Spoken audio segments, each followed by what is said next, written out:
নমস্কার, আমি তিয়াশা চ্যাটার্জি। আমি শ্রীরামপুর কলেজের সংস্কৃত বিভাগের ছাত্রী।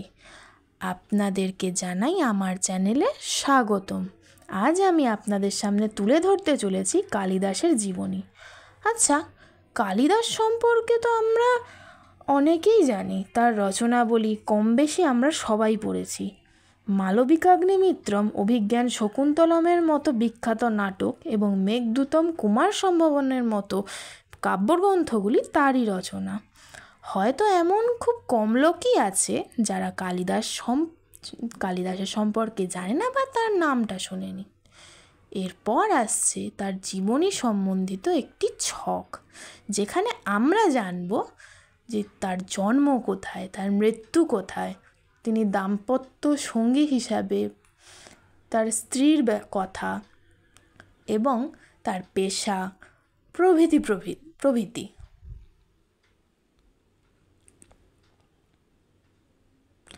তো এই হচ্ছে সেই ছক: জন্ম, মৃত্যু, পেশা, ভাষা, জাতীয়তা, ধরন, বিষয়, উল্লেখযোগ্য রচনা এবং দাম্পত্য সঙ্গী। তার জাতীয়তা, তিনি ভারতীয় ছিলেন। তার ভাষা সংস্কৃত বা প্রাকৃত। এবার আমরা জেনে নেব কালিদাস সম্পর্কিত কিছু কথা। কালিদাস ছিলেন ধ্রুপদী সংস্কৃত ভাষার এক বিশিষ্ট কবি ও নাট্যকার। ইংরেজ কবি উইলিয়াম শেক্সপিয়ারের মতো দেখা হয় তাকে সংস্কৃত ভাষার সাহিত্যে। তার বিদুষী স্ত্রী ছিলেন বিদ্যাবতী, কিন্তু তিনি ছিলেন একদমই মূর্খ।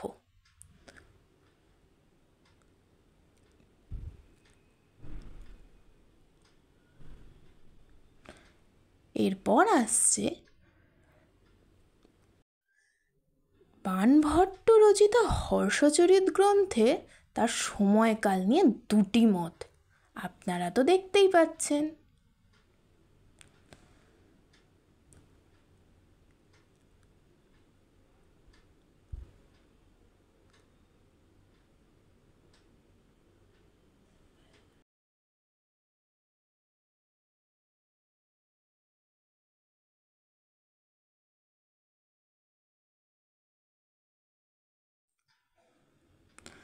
দেখা যাক এর পরেরটায় কি আসে।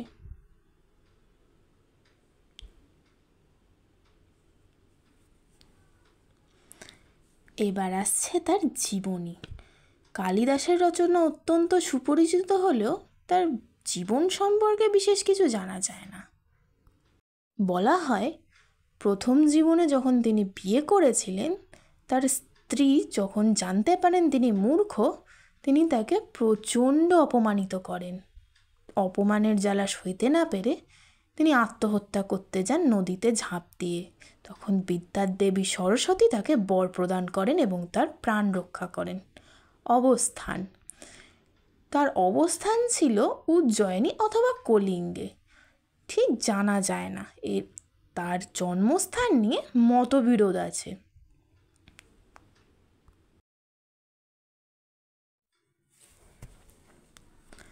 এরপর আসি সাহিত্য, নাটক, কাব্যগ্রন্থ।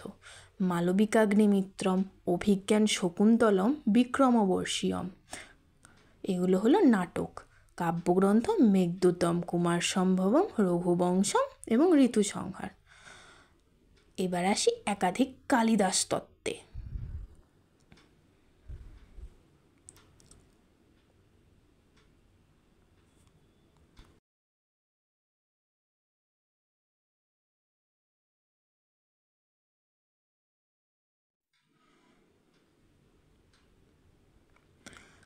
কালিদাস তত্ত্বের পর এবার আসছে প্রভাব।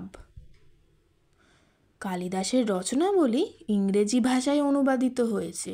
হ্যাঁ, ঠিক শুনেছেন, ইংরেজি ভাষা, শুধু বাংলা না।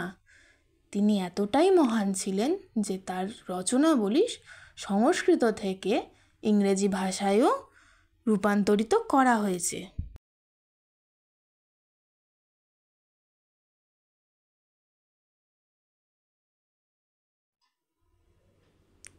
কালিদাস এবং বাঙালির উত্তরাধিকার।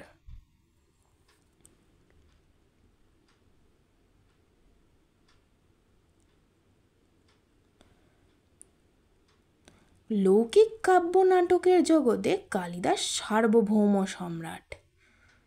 কালিদাস ঋতুসংহার, মেঘদূত, রঘুবংশ, কুমার সম্ভব এই 4টি কাব্য, মালবিকাগ্নিমিত্র, বিক্রমবর্ষীয় ও অভিজ্ঞান শকুন্তলমের মতো 3খানি বিখ্যাত নাটক রচনা করেন।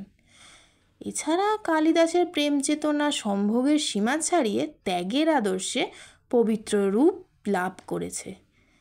একথা বলা অনুচিত না যে কালিদাসের সাহিত্যের প্রেমে পরবর্তী বাংলার সাহিত্যকে সমৃদ্ধ করেছে।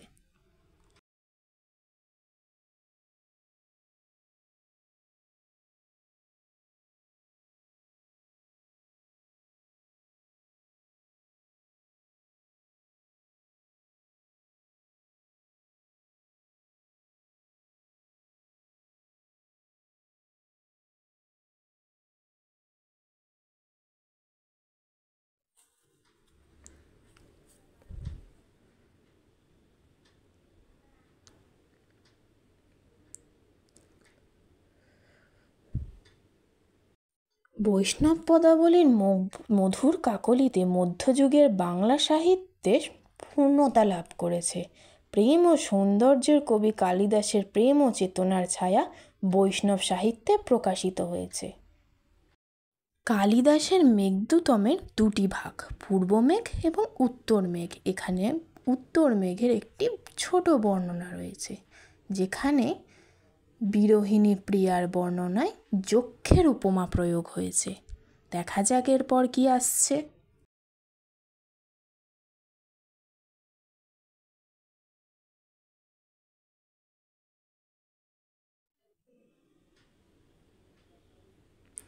বাংলার বৈষ্ণব কবিতায় কালিদাসের যক্ষ বিলাপে বিপ্রলম্ভের সুরশ্রুত হয়।